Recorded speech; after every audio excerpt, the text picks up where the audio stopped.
Nafsu ni kena didik. Berarti setiap orang tu dia kena mendidik diri dia sendiri. Boleh tak orang didik diri dia? Boleh. Tapi 70% diri dia didik sendiri.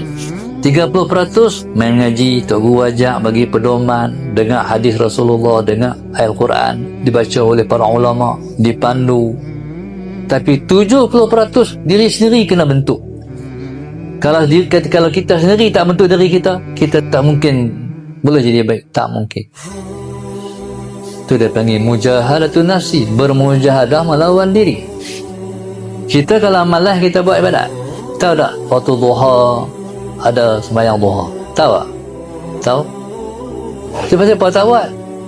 Rasa malas lah. Malas ni kita tinggal ke? Malas tu nak kena lawan. Faham? Bukan malas tinggal, malas tu nak kena lawan. Jadi malas ni siapa? Nafsu. Malas lah, malas. Bila malas ni kita bangkit buat. Cuba buat dalam keadaan malas tu, bangkit buat. Teruk lah, sangat teruk. Dia kalau nak buat, pergi buat tak ada masalah. Masalahnya malas, tapi kita buat juga. Teruk. Allahu Akbar, teruk.